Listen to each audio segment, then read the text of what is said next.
Hello बच्चों, आज हम आपके सामने जो टॉपिक लेके आए हैं वो 1157-58 का विग्रह राज चतुर्थ का दिल्ली विजय। ठीक है, तो 1157-58 में जो विग्रह राज चतुर्थ के दौरान दिल्ली पर जो विजय प्राप्त की थी उसके बारे में जानकारी यहाँ पर दी जा रही है। 1157-58 में अजमेर के चौहान शासक विग्रह राज चतुर्थ ने तोमरों द्वारा स्थापित दिल्ली को जीतकर तोमरों को अपना सामंत बना लिया। किसने जीता? विग्रहराज चतुर्थ ने। ठीक है, और दिल्ली को जीतकर जो तोमर थे उनको अपना सामंत बना लिया। विग्रहराज चतुर्थ को बिसल देव के नाम से भी जाना जाता है। किस नाम से जाना जाता है? बिसल देव के नाम से जाना जाता है। और बिसल देव रासो की रचना नरपति नाल ने की।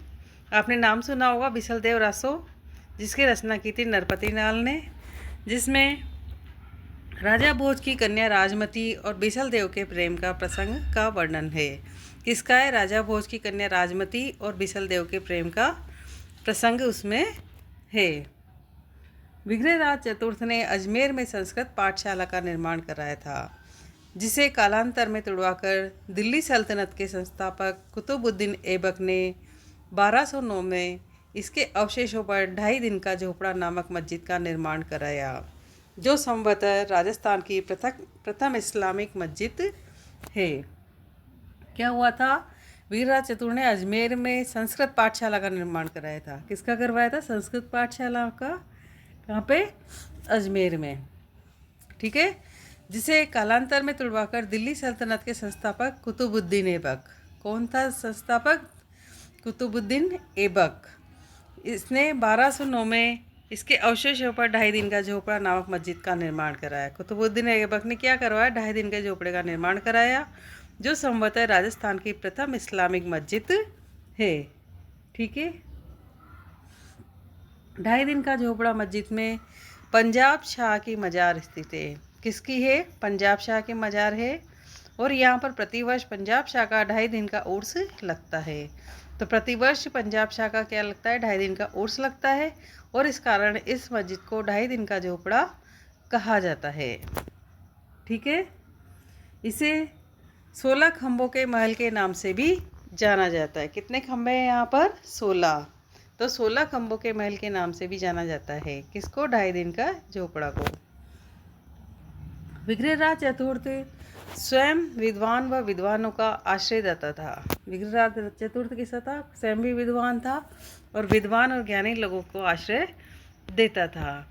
इसके बारे में कहा जाता था कि ये ऐसा विद्वान था जिसकी तुलना महाकवि कालिदास व भवभूति से की जाती है। किससे की जाती? महाकवि कालिदास और भवभूति से इसकी तुलना की जाती है। किसकी? विग्रहराज चतुर्थ की। तत्कालीन विद्वानों में से कटिबंधु व कालीबांधव के नाम से भी जाना जाता है ना। तत्कालीन विद्वानों में क्या जाता है? कटिबंधु कालीबांधव के नाम से भी इसको जाना जाता है। विग्रहराज चतुर्थ ने ही वर्तमान टोंक जिले में बिसलपुर कस्बा बसाया था। कहाँ पे बसाया था? टोंक जिले में। कौन सा कस्बा? बिसलपुर।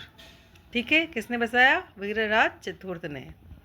बिसलपुर बांध परियोजना राजस्थान की सबसे बड़ी परियोजना है।